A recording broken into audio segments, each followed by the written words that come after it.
My mission is simple, to make you money. I'm here to level the playing field for all investors. There's always a bull market somewhere, and I promise to help you find it. Mad Money starts now. Hey, I'm Cramer. Welcome to a special San Francisco edition of Mad Money. Welcome to Cramerica. Other people make friends. I'm just trying to make you a little bit of money.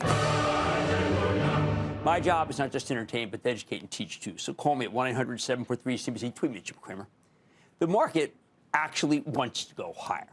On a daily today, there are plenty of buyers who are either willing to look the other way on tariffs or are simply getting used to the disturbances from Washington. And that's why the Dow rallied 353 points, S&P gained 0.64%, NASDAQ advanced 0.31%. This was a day where we got the President Trump we expected.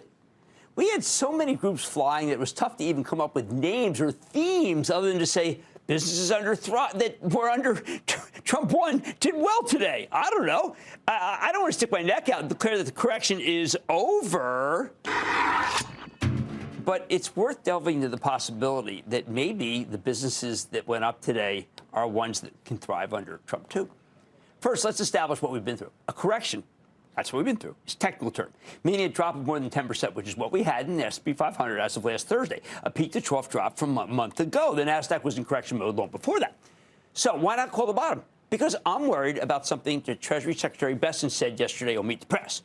First, Bessent told us that corrections are healthy. All right, that's simply not true if you own stocks. If you've got your retirement money in the S&P and it drops 10%, that feels incredibly unhealthy. Not just for you, but for the entire economy, because people tend to spend less money when their wealth vanishes overnight. Corrections are unhealthy if you are worried about tipping into a recession, and most business people I talk to are worried about that. Then Bessent went on to say that he knows from being in the investment business for 35 years that corrections are not only healthy, but they're normal. What's not healthy, he tells us, is, quote, straight up, that you get these euphoric markets. That's how you get a financial crisis, and, quote, interesting perspective. Goes on to say, quote, it would have been much healthier if someone had put the brakes on in 06, 07. We wouldn't have had the problems in 08, end quote. I kind of like that. But let me parse this with an understanding that I've been in the business 45 years. And as much as I would like to say that makes me better, more seasoned, smarter, I'm not going to do that. Sticking around for a long time simply doesn't give you the expertise that you might think it should. For example, when Bessent says corrections are healthy and normal, he's talking like all corrections are the same.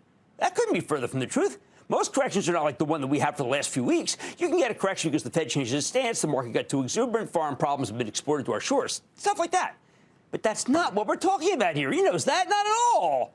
Right now, people are worried about a recession that's caused by the President of the United States. It's a correction that has nothing to do with the federal government's transition to a more prudent spending philosophy. We Americans want that, as we are worried about the government borrowing more than it can afford, worried for our kids, for our grandkids, who are going to have to pay for the federal government's profligacy. Instead, this solve had everything to do with a lack of consistency and a lack of certainty, something that should be obvious to Mr. Bessent for 35 years in the business, as it is for me after 45 years in the business. If President Trump had coolly and calmly laid out a strategy for evening the scales with our trading partners, I think he would have gotten a lot of buy-in.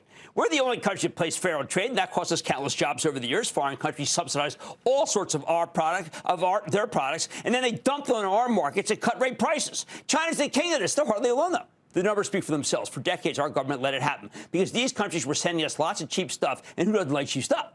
But if you get to the point where Germany, South Korea, and Japan have saturated our auto markets, more than 50% of our vehicles are imported, for heaven's sake. No, this is not right. No other developed nation simply gives away their markets like that. That's infuriating. It's awful. It must be stopped. So I think Trump's core thesis is right. Our trading partners have taken advantage of our country for decades, and it's worth trying to set that right. But, and it's a very big but, Trump's approach has been way too erratic. It's terrified both the stock market and the broader economy, not just the stock market, the broader economy. Most of the substantive tariff news comes in the form of postings on Truth Social. They come fast and furious. They're incredibly important. They're incredibly contradictory. These posts involve hundreds of billions of dollars, if not trillions of dollars, and more importantly, hundreds of thousands of jobs, including yours. The mercurial postings, the scattershot approach to trade policy is the proximate cause of the correction. I asked you, Mr. Secretary, with 35 years of experience, is that normal? Is that healthy? I don't think so. So what distinguishes today and Friday from the hideous correction that perhaps mercifully ended Thursday? Very simple. No postings. In the absence of posts, we see the natural inclination of the market, which is to go higher. The President Trump from his first term would, I think, not call a correction healthy, especially one that he had a hand in causing, because he didn't believe what he did should hurt the stock market. Stock market matters as a bellwether for the country, not just as a wealth creator. You can gauge the country's mood from the market. And as of Thursday, it was correcting itself from a positive attitude to a negative one, from an exuberant one to a sullen one. And that's how you get a recession. A transition is only painful if you choose to make it painful. Today and Friday made me think that the president recognized that teaching our so-called trading partners a lesson and having small and medium-sized businesses do well because customers aren't scared to death are not mutually exclusive. After all, what's good for America is good for American business, which is good for the stock market. That was his philosophy in the first term. I believed it. He taught us that. It's what Wall Street thought we were getting this time, too. Now, it might be true that the old Trump created too much enthusiasm, and that enthusiasm could have led to the euphoria that Secretary Bessent mentioned. But, man, before COVID hit, he presided over a fantastic economy with great job growth, no inflation. And he did it lightly. He did it with a smile. He was consistent in the optimism and his get-it-done attitude. I miss that President Trump. This new second-term President Trump is angry, lashes out, especially on Truth Social, and his approach is so inconsistent that it frightens all sorts of business owners to the point where they don't know what to do. They can't get their heads around this multi-front trade war. They thought they had a friend in the White House, but suddenly it's like they have an enemy who seems upset and angry with them. The president expressed his fury, and all sorts of workers from all sorts of businesses, many of whom voted for him, are worried about their jobs. They don't want to spend their money because their retirement funds have taken a big hit. Who knows what will happen next? In this environment, any sense that we might go back to Trump 1 can send stocks higher in a healthy way. That's Friday. That's today. Any uncertainty, especially the kind of uncertainty that leads us to believe the president thinks it's necessary to see the market roll over, sends us right back down to Thursday. I want to believe that the president doesn't think this correction is normal and healthy, especially if he had a hand causing it. That's why I believe that today won't be just a brief interregnum. But here's the bottom line. There doesn't need to be a transition period of pain. There only needs to be some sort of certainty to the process. If we know what the president's planning ahead of time and stopping our allies from abusing us, it makes it much easier to make investing decisions for businesses and for you. We get that, and then the correction is over. But without it, the market will have a hard time staying positive, and we'll just be glad we had 2 days to catch our breath before the next beatdown. Let's go to David in California. David. Booyah, Jim. Booyah. This is David from California. First off, I just want to say thank you so much for all you do for us millennial investors. I've been watching you for over 10 years. You've been doing a great job. Thank you, David. You know, I'm trying to lighten things up, and I want people to understand what's going on with their money. I just have to. And I thank you for calling in and saying that. Yeah, of course. So the stock that I'm calling about is a brokerage firm that I've been using almost every day. And I purchased it during its IPO. It peaked during COVID, but then since then it's dropped quite a few. However, as of late in 2024, it's gone up again, but it's since then fallen 30% since its all-time highs. So I'm calling to see if I should continue holding on to Robinhood. No, you should be buying more Robinhood. I think that Vlad Tenev has totally gotten it together. I think that he is smoking the rest of the industry. I like his new predictions thing he just started. You've got a winner. Get bigger. And thank you for the nice words. Let's go to Brock in North Carolina. Brock. Hey, Jim. Thanks for having me. No, Brock. No problem. Hey, I wanted to ask about Walgreens. It took a beating.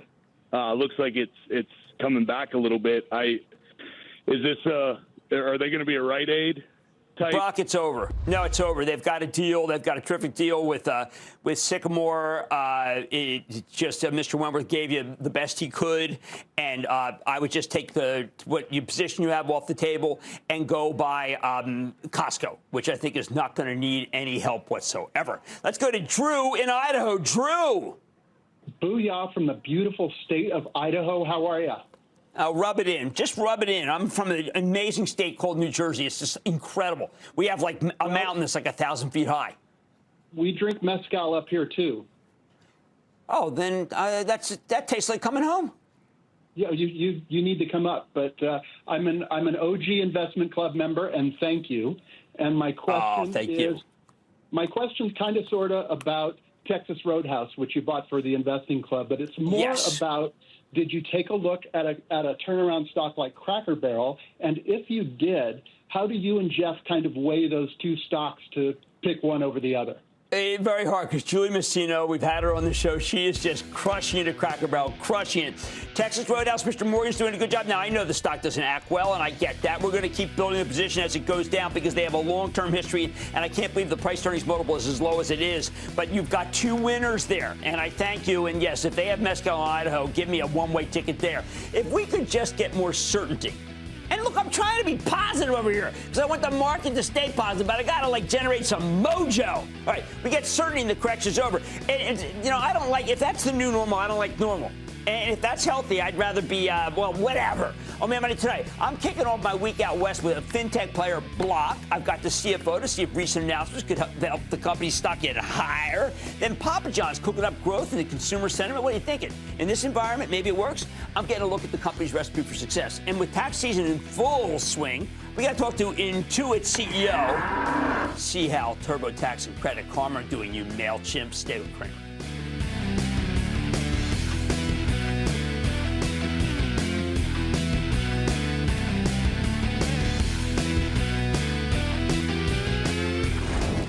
Don't miss a second of Mad Money. Follow @Jim Cramer on X. Have a question? Tweet Cramer. #MadMentions. Send Jim an email to madmoney@cnbc.com or give us a call at 1-800-743-CNBC. Miss something? Head to madmoney.cnbc.com.